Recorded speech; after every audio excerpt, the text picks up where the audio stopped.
Hello there and welcome. I'm Juliana Michaels, and in this video I'm sharing how to create pretty swatches and sharing some swatch options using the new and final Tim Holtz Distress Color Scorched Timber.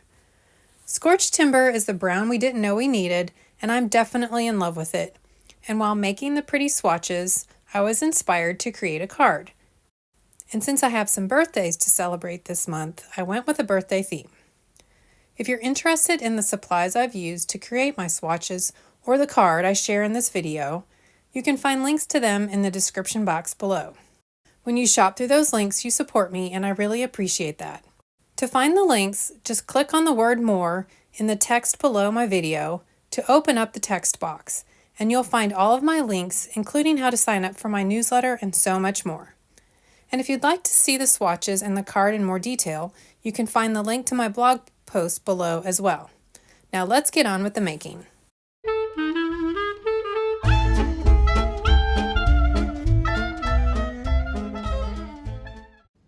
In today's video, I am so excited to be sharing with you about the Scorched Timber Distress Color from Tim Holtz.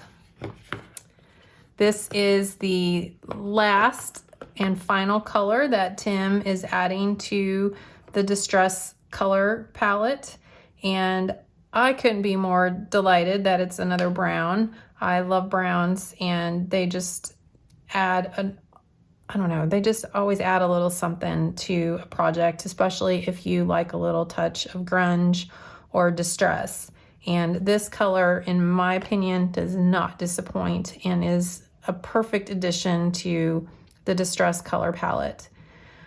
In the video today, what I want to do is show you with this new color how I create my swatches that I've shared in the past. So I'm just going to take you through how I create my swatches, and yeah, so let's get into it. Off camera, I went ahead and did the die cutting that I need to do for the swatches, and to do that, I used the mini detailed butterflies from Tim Holtz Sizzix, and I like this die because there's a solid shape, and that just is a great surface then to get some color on.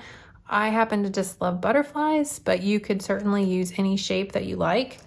And then the other thing I did was die cut some tags using one of the tag dies from this nested tag die set from scrapbook.com. And then after I got them cut, I just have them sorted in these little trays from scrapbook.com.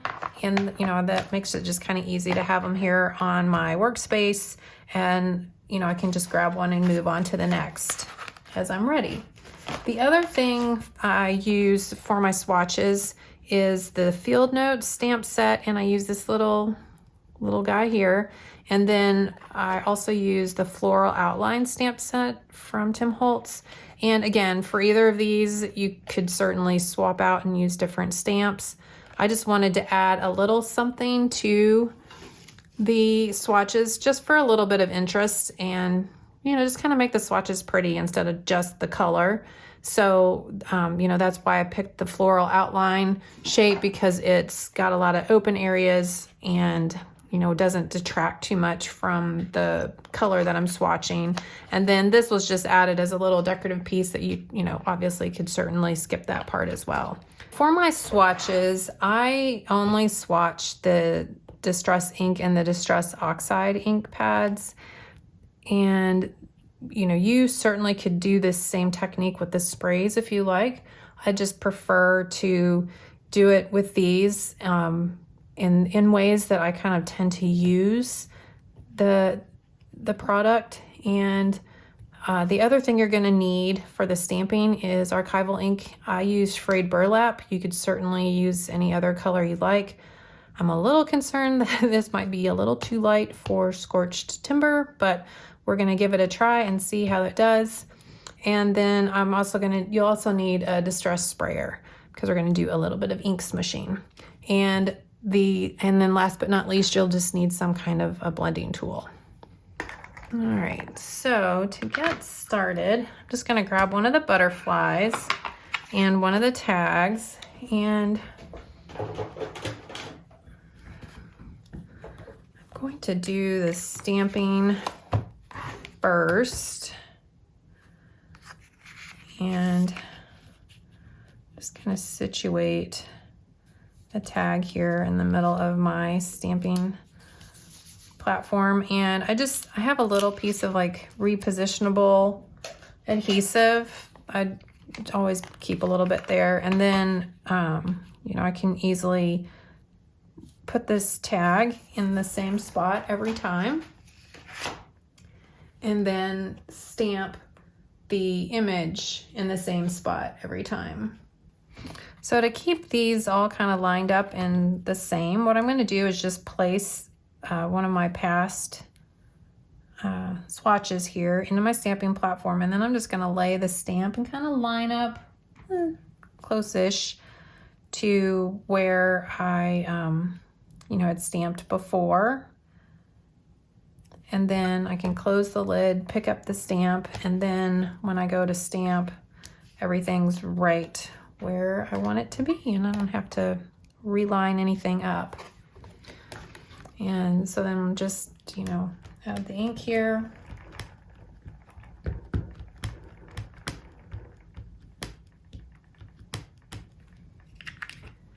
And then stamp the image.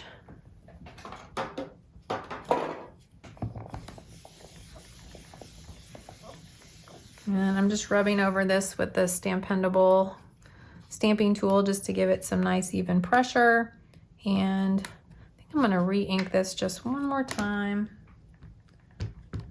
Let's get a little bit darker there in the middle.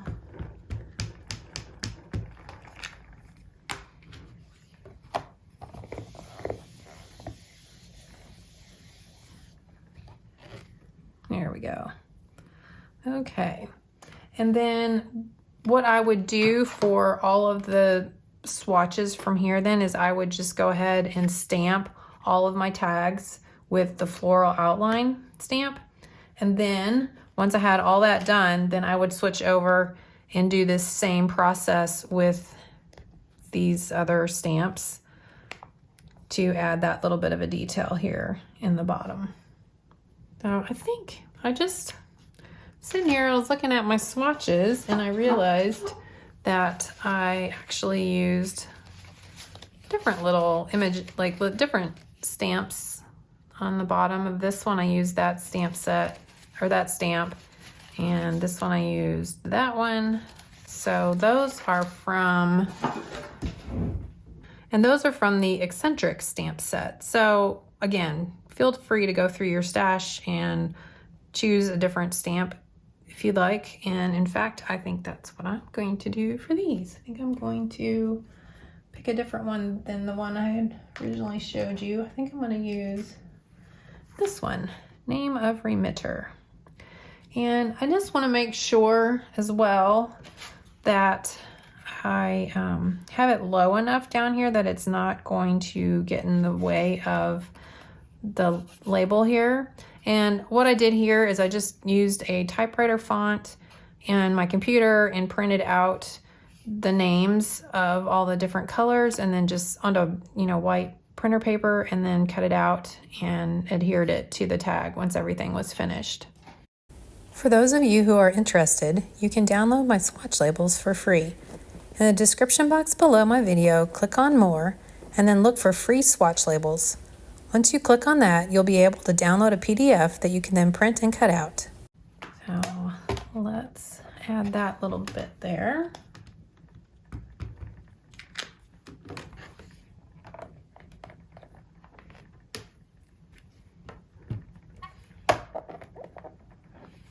There we go. And now the stamping is done.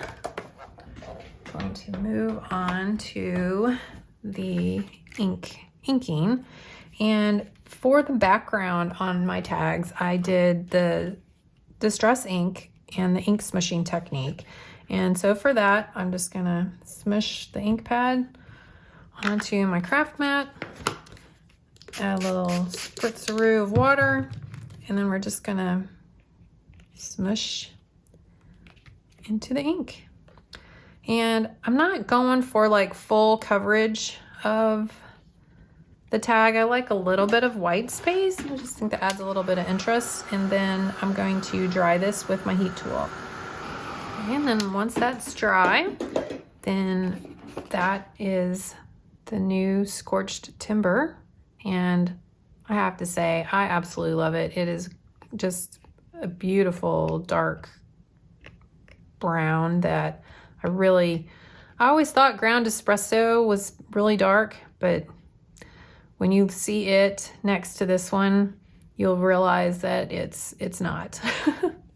So I'm gonna clean this up and then we'll do the Oxide ink swatch. And for that, I'm just going to do some ink blending, which is kind of the reason I chose to do the swatch this way, is because this is kind of how I tend to use these products. I tend to do ink smushing a lot with the Distress ink, and I tend to like Oxide inks for ink blending. So this just gives you a nice look of how the products look in a way that I use a lot. And so like if you use sprays more, then you might want to maybe do the sprays on the ink, or the sprays on the background and the die cut. And then just to activate that a little bit, so we can see what the Oxide does, I'm gonna add a little spritz of water there. And then we'll dry that.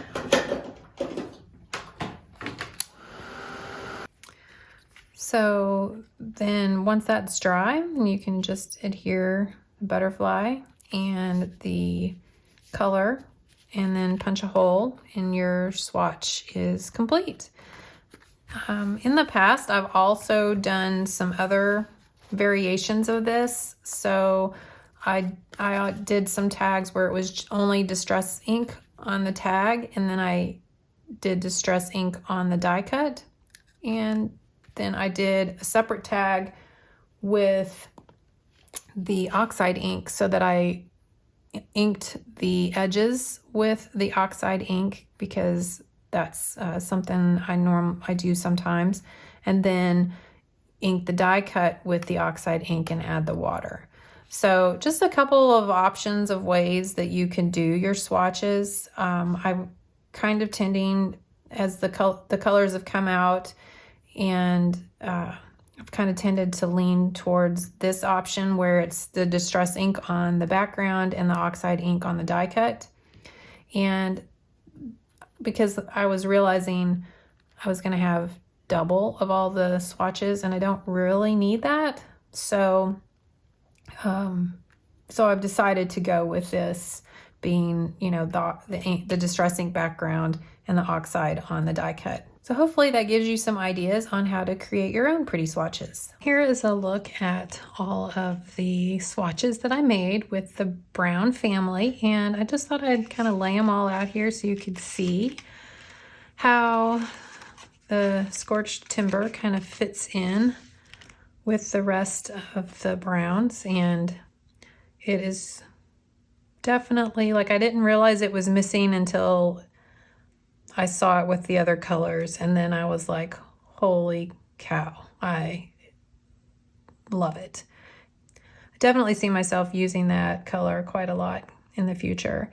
But I also realized when I swatched all of the browns that brushed corduroy and tea dye do not get much love from me, and I'm not sure why, because they are absolutely gorgeous. So I'm going to kind of challenge myself to try and use those colors a little more frequently in the future. I also wanted to share another idea for swatches with you, and that is a swatch book.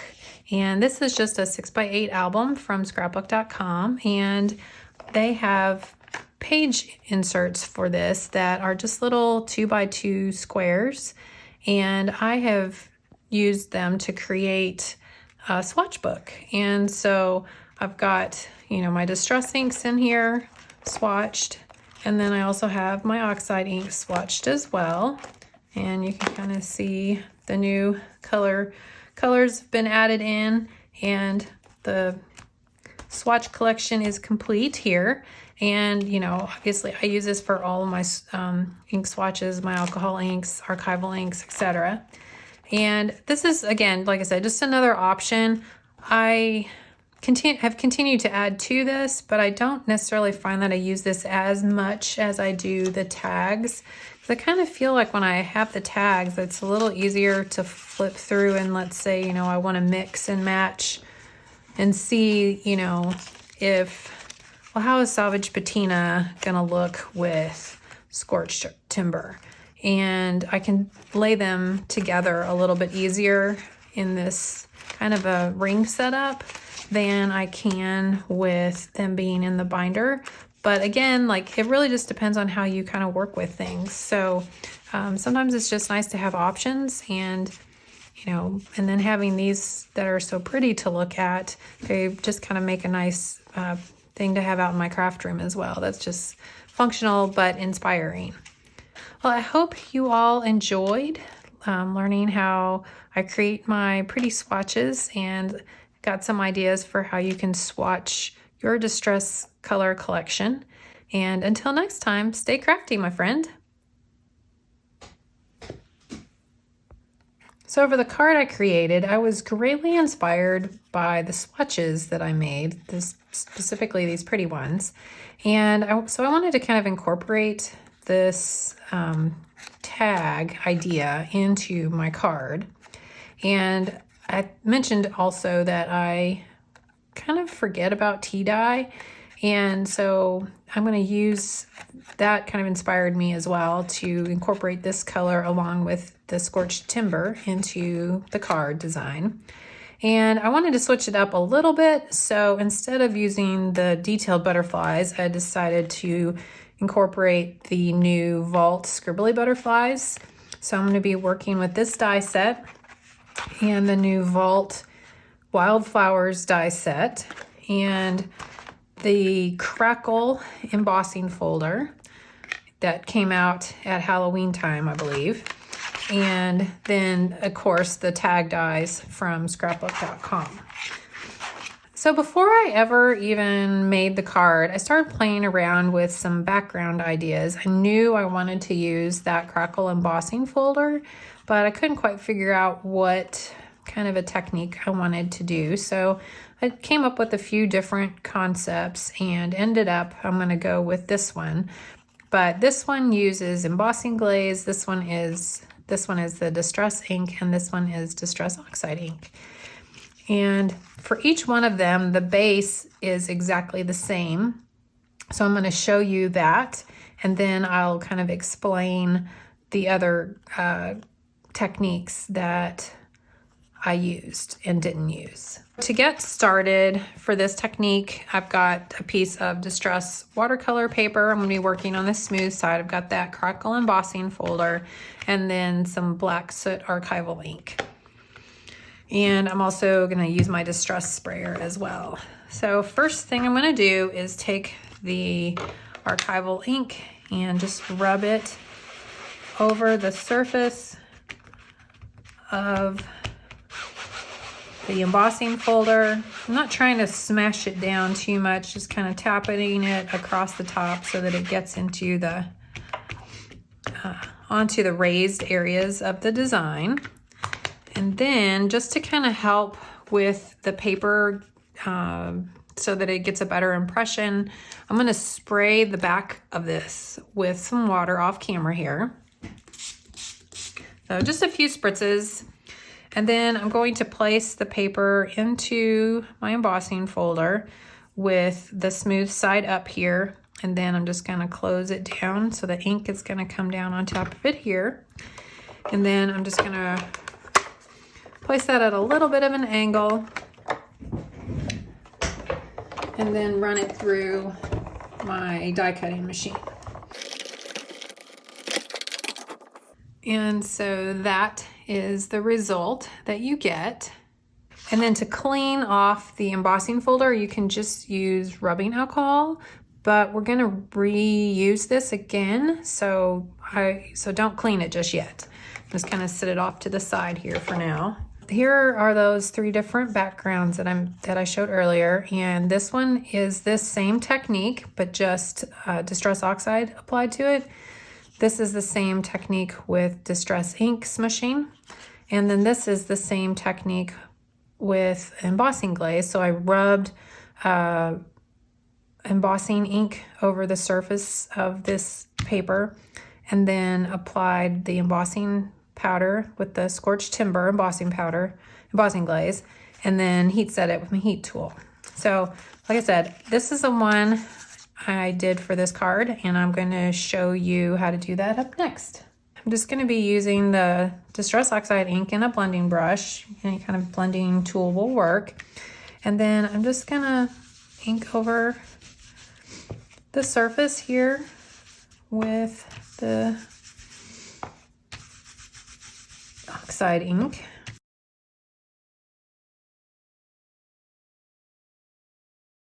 As you can see that the ink where we did the on the embossing folder kind of gets covered up a little bit when you do the ink blending. So what I'm going to do is reapply the ink to the embossing folder, and then I'm going to line this up back, you know, find exactly where this lines up, and usually you can kind of like slide it around a little bit and it'll just kind of like lock into place because the pattern will match up with the embossed design.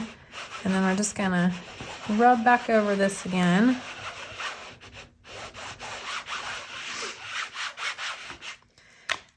Another tip for this is the first time you do this, the ink might not transfer super well. So I recommend sometimes even cleaning the embossing folder with like some rubbing alcohol before you do this technique, because for some reason there's usually like a little bit of a residue left on these from during the manufacturing process, so that can kind of help with the ink transfer as well. And then I'm just going to run this back through my die cutting machine. There is a look at the re-inked and embossed paper. So as you can see, the pattern is just a little bit darker than it was when we did it the first time. Now, to just add a little bit more interest to this, I'm going to just do a little bit of some spritzing with my water bottle, and then just dry that with my heat tool. Okay, so now with the background done, then what I did is I made an extra tag, just like the one I did in the swatch section, and I'm going to center that here onto the card front. This background piece, by the way, is cut down to 4 by 5¼ inches because I'm going to mat that onto another piece of paper as well. Then off camera, I did some die cutting, and I die cut the scribbly butterfly from this really pretty kind of rose gold metallic craft stock, and the base is from a piece of white mixed media paper, and I'm going to ink blend this with some Distress Oxide tea dye.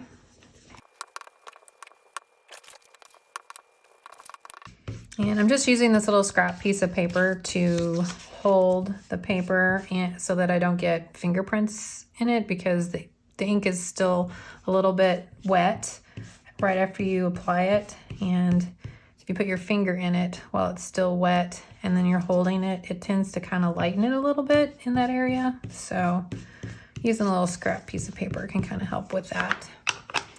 And once you get that covered with the ink, then we're going to do a little spritzeroo with the Distress sprayer. And then dry that with my heat tool. Now for the next step, we're going to take that die cut butterfly and the just some embossing dauber here, and I'm just going to squish it down, get that ink flowing a little bit. Don't squeeze the bottle, you just want to push down, tap it to get the ink going a little bit. And I'm just gonna get a little bit of ink here and there. I'm not trying to get total coverage. And the same thing over here.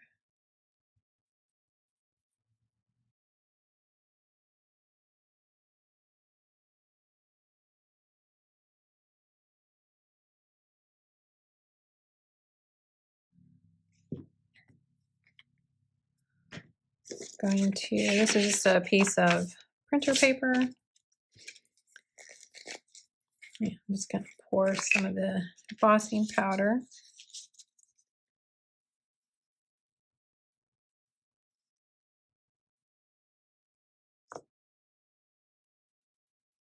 Over the butterfly, and I'm not trying to get like complete total coverage, so you can kind of see where there's still some of that metallic showing.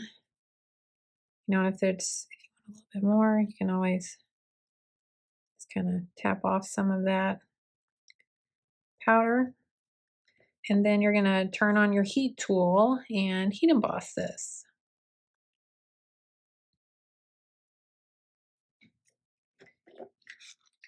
But before we do that, I'm going to put this powder back into the jar.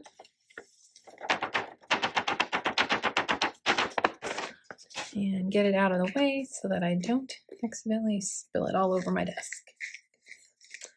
Done that a time or two. And there we have it. It's kind of a cool little grungy effect for the butterfly. And then we're just going to adhere it to the center of that die cut with a little bit of foam adhesive just to pop it up. Then next, I had mentioned that I die cut some of the wildflowers, and I cut several stems, different designs.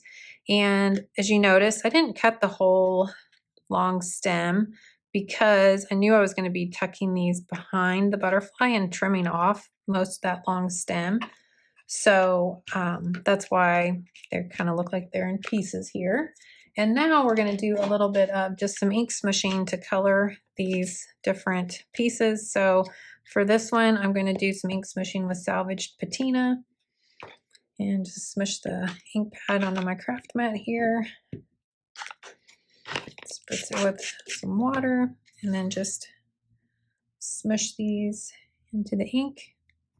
And then you can either set these to the side to dry, or you can dry them with your heat tool.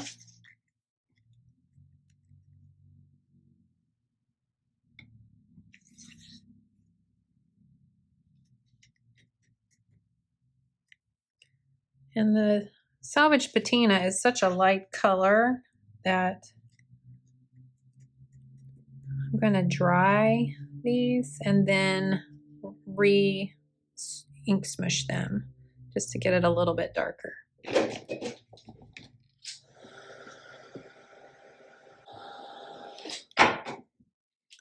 now I'm just going to smush these in here again.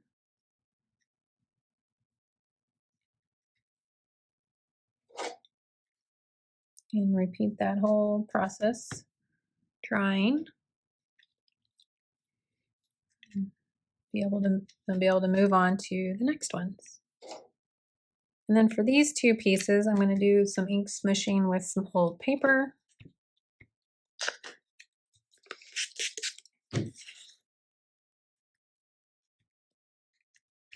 And for this set, I actually didn't quite cut the whole entire thing, but I did use most of it, because this one I'm going to cut into two pieces and tuck it under there multiple times. And I'm ink smushing these twice as well. Lastly, we've got these little stems, And I'm going to ink them with some Distress Oxide in the Scorched Timber. And I'm going to use the new little tiny blending tools from Tim. This is seriously could not be more adorable. And it's perfect for adding some color to these. So just kind of holding the stem and then rubbing the ink along the length of it away from my finger. But I can see where these are going to come in really handy to add ink to little tiny die cuts like this, or even to like the edges of smaller, die cuts and stuff as well, because I know I have struggled using the regular blender brushes to go around the edges of die cuts, especially, shaped ones and things like that. So there are those. So now we have all of our little die cuts ready to go. And so then the next thing from here is just to assemble the card and add a sentiment and the background.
Now for the background of the card, I had cut the butterfly out of the center of this piece of paper. It's just kind of a nice way to save on paper. And then I'm just going to ink blend some of this tea dye, Oxide ink, just around the edges, because the center is going to be covered, so there's really no need to ink the whole thing. And then you've got custom coordinated cardstock.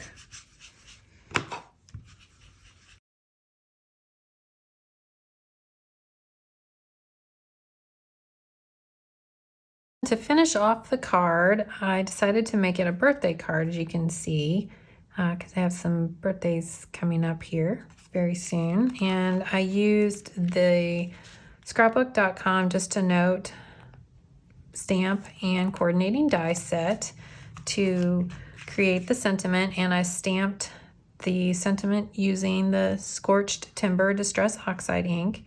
And the other thing I did was I punched a hole in the top of the tag and added just a little bit of some string, and there we go.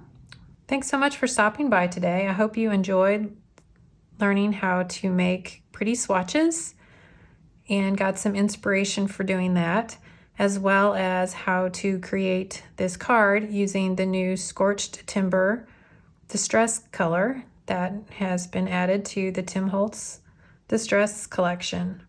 Until next time, stay crafty, my friend. Thanks so much for watching. I'm so grateful for you. I was wondering if you could do me a quick favor and subscribe to my channel, or leave me a thumbs up or a comment. If you're feeling extra generous, I'd love for you to share about my channel with your friends. All of these things help out us YouTubers so much, and it would mean so much to me to have your support.